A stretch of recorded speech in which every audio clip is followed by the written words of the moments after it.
Hey, it's David, and today on The Breakthrough, we're talking weight loss in 4 simple steps. First, we're going to review a few important points about weight loss.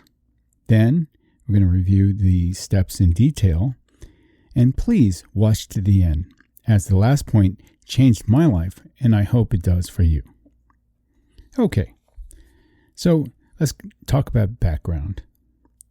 As far as weight loss, slower is better. You know the old saying, the slower it comes off, the longer it stays off. And I believe that's true for everyone, especially exercise. Walking is fantastic for fat burning. I believe it's better than running or aerobics, because with those two, you can go really fast and elevate your heart rate right through the fat burning range. So, slower is better. Another important point is when you lose weight, you lose it at 50% fat and 50% muscle. And if you gain the weight back, you will gain the weight back plus 2 pounds, and the weight you gain back will be 100% fat. So, if you think about it, if you yo-yo, you'll find the percentage of your body fat will increase and your lean muscle mass will shrink. Since muscle mass is the main driver of your metabolism, it will become harder and harder to lose weight in the future, not to mention the harm it does to your body. The takeaway is if you're set on losing weight, make sure you keep it off. And with that, let's get to the first point.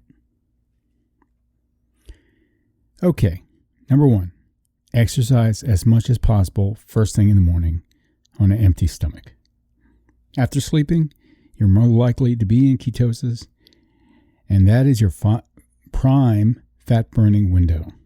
I've included it in my daily routine so it sticks, and I find it's really satisfying to go through my day knowing that I've already had my exercise under my belt.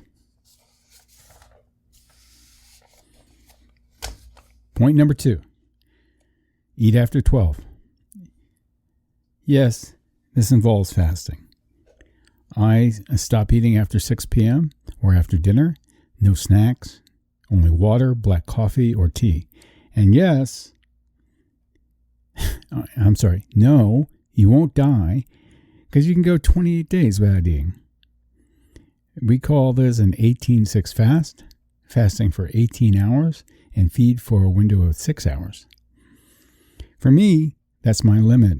Any longer, I become obsessed with food and I overeat.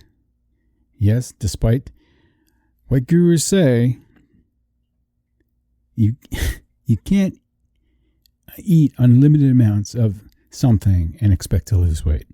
Calories do count. Point number 3, eat lean meats and keto-friendly vegetables. This does a very important thing. It keeps your insulin level low. And low insulin level leads to 2 things. 1, it's easier to burn fat because in the presence of insulin, you can't burn fat. And number 2, if you're familiar with the work of Dr. Fung, low insulin levels are the key to resetting that dreaded body weight set point. You ever been on a diet and lose weight, and then when you go off the diet, bong, you just naturally go back to your original weight? And that's your body set point. You ever see pictures of identical twins separated at birth? When they're reunited, despite how many diets, how much exercise they've done, they almost look exactly the same. What Dr. Fung has found that if you lower your insulin level low enough, it will reset that body weight point, and then you can avoid that bounce back. All right, point number 4, no alcohol. Now, this is really important because alcohol is loaded with calories and it's a metabolism killer. Hey, who's not going through a lot of stress right now?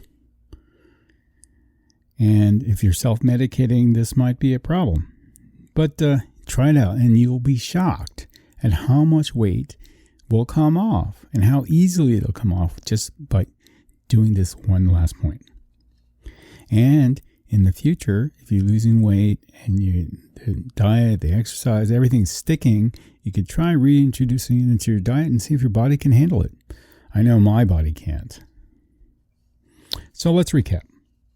By using these 4 points, by exercising on an empty stomach, fasting, eating keto, and no alcohol,